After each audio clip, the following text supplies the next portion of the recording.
এসব এসব কি পড়াচ্ছেন আপনি এদের? এসব ছেলেরা তো জানি না যে আমাদের দেশের রাষ্ট্রপতি কে, আর আপনি এদেরকে পড়াচ্ছেন দ্বাদশ শতাব্দীতে কে আমাদের রাজ্য চালাতো। ইলতুৎমিশের ডেট অফ বার্থ তার বাবাও জানেন কিনা সন্দেহ। তাহলে এই বাচ্চাগুলো জেনে কি করবে? শুনুন, আমি হিস্ট্রি টিচার, ম্যাথামেটিক্স এর নই। ও, আর এরা বুঝি সব অঙ্কের কেশব নাগ। এদেরকে ম্যাথামেটিক্স জানতে হবে, এদেরকে হিস্ট্রি জানতে হবে। আর আপনি গলাবাজি করে হিস্ট্রি টিচার বলে বলবেন যে আমি আমার দাদুর বাবার নাম জানি না, আমি নামটা জানি না। আপনাদের চাপিয়ে দেওয়া অবাস্তব বইয়ের বোঝা বইতে না পেরে কত বাচ্চা অকালে আত্মহত্যা করেছে সেই খবর আপনারা রাখেন? আর কত জনকে আপনারা আপনাদের এই বইয়ের জাঁতা কলে ফেলে পিষে মারবেন বলতে পারে? সব সাবজেক্টের জন্য একটা নোটবুক ছাপা হোক, এত বই কেন? মানুষের মতন মানুষ হওয়ার জন্য এত বই লাগে? একটা পিরিয়ড শেষ হয়ে গেলে ওরা একটা বই হাতে তুলে নেয়, তারপরে আর একটা পিরিয়ড শেষ হলে আবার একটা বই। বাবা মারা বলবেন পড়ো পড়ো পড়ো, না পড়লে মানুষের মতন মানুষ হবে কি করে? একটা ফ্যাক্টরি থেকে আর একটা ফ্যাক্টরি ওরা যেন চাইল্ড লেবার। টিচারকে বলে দিচ্ছেন যে 27 নম্বর পাতার এই প্যারাগ্রাফ থেকে এই প্যারাটা মুখস্থ করো। বাচ্চারা বাড়ি যাচ্ছে, মুখস্থ করছে, কিন্তু শিখছে না কিছুই। আসলে কারোর তো শেখাবার ইচ্ছে নেই, শর্টকাটে মার্কস পাওয়ার রাস্তাটা বলে দিচ্ছে আর নিজেদের পকেট ভরাচ্ছে। গত 4 বছরে 2000-এরও বেশি স্কুলের স্টুডেন্ট সুইসাইড করেছে। কত? 2000।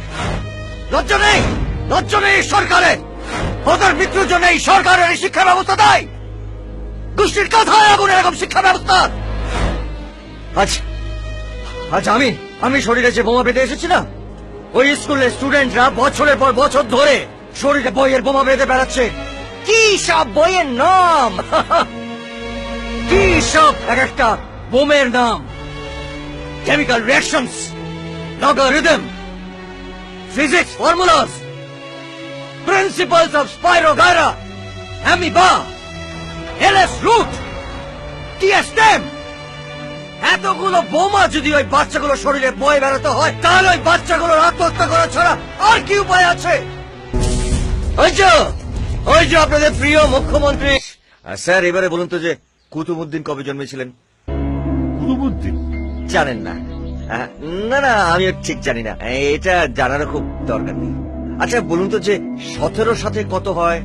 17 কে 17, 17 দুগুণে 34, 3 17 51, 4 17।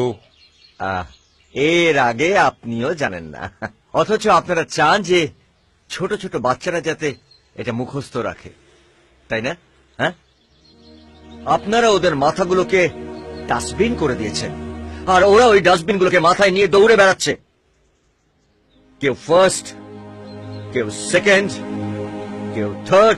যারা র্যাঙ্ক পাচ্ছে তারা সবাই আপনাদের চোখে খুব ভালো, আর যারা পাচ্ছে না তারা খুব খারাপ। স্যার, ওরা তো অন্য কিছু হতে পারে, কেউ গায়ক হতে পারে, কেউ শিল্পী হতে পারে, কিন্তু আপনারা তো ওদের হাতে ব্যর্থতার সার্টিফিকেট ধরে দিচ্ছেন। স্যার, আপনারা ওদের মার্কস তোলার দৌড়ে নামিয়ে দিয়েছেন, তার উপরে যোগ দিয়েছে আমাদের মতন বাবা মারা। ওই বাচ্চাগুলোর মাথার উপরে হাতুড়ি পেটা হচ্ছে, হাতুড়ি। নম্বর চাই, আরো নম্বর চাই, আরো নম্বর। ক্লাসের পর ক্লাস করো, ক্লাসের পর ক্লাস করো। কখনো স্কুলে ক্লাস, কখনো এক্সট্রা ক্লাস, কখনো কোচিং ক্লাস। স্যার, আপনার স্কুলটাকে একটা বাজার বাজার করে তুলেছেন। স্যার, আমার এক বন্ধু, সে আর্টিস্ট হতে চেয়েছিল, কিন্তু হায়ার সেকেন্ডারিতে সে সায়েন্সে ফেল করলো, তাই আর্ট কলেজ তাকে ভর্তি করলো না। সে বেচারা 3 বছর ধরে চেষ্টা করলো পাশ করার, কিন্তু পাশ করতে পারলো না। স্যার, স্যার, শুধুমাত্র একটা সাবজেক্ট একটা ছেলের স্বপ্ন, একটা ছেলের ভবিষ্যৎকে শেষ করে দিল।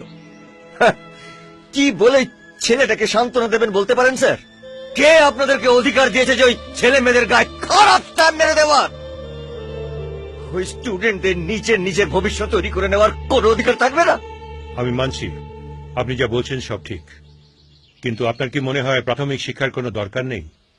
আছে স্যার, নিশ্চয়ই আছে, কিন্তু একটা স্টুডেন্ট ইতিহাস বা ভূগোলে ফেল করলে তার ভবিষ্যৎটা কি শেষ হয়ে যাবে? সচিন, সৌরভ, রবীন্দ্রনাথ ঠাকুর, লতা মঙ্গেশকর, হেমন্ত হোসেন, বিল গেটস, এরা সারা জীবন হাতে বই নিয়ে ঘোরেননি স্যার, কিন্তু তাই বলে ওদের বড় হওয়াকে আটকাতে পেরেছে স্যার? না স্যার, আজ তারা সবার আদর্শ, কারণ যেটা ওনারা ভালোবেসেছেন সেটাই করেছেন, তার সুযোগ পেয়েছেন।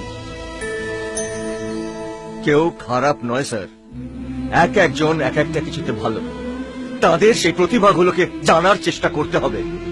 স্কুলে স্কুলে তাদেরকে সুযোগ দিতে হবে, উৎসাহ দিতে হবে, ঠিক যেরকম বিদেশে হয় স্যার। শুধুমাত্র পড়াশোনায় ভালো নয় বলে দয়া করে কাউকে ফেল করাবেন না স্যার। কেউ যদি একটা সাবজেক্টে খারাপ হয় তাকে ভালো হওয়ার সুযোগ দিন, কিন্তু সবকিছু ভালো করার জন্য তাদেরকে জোর করে বইয়ের মধ্যে ডুবিয়ে মারবেন না স্যার। এই শিক্ষার ব্যবস্থাটাকে পাল্টে দিন স্যার। এমন একটা আইন নিয়ে আসুন যাতে বাচ্চারা চোখের জলে নয়, হাসি মুখে বইকে আঁকড়ে ধরে।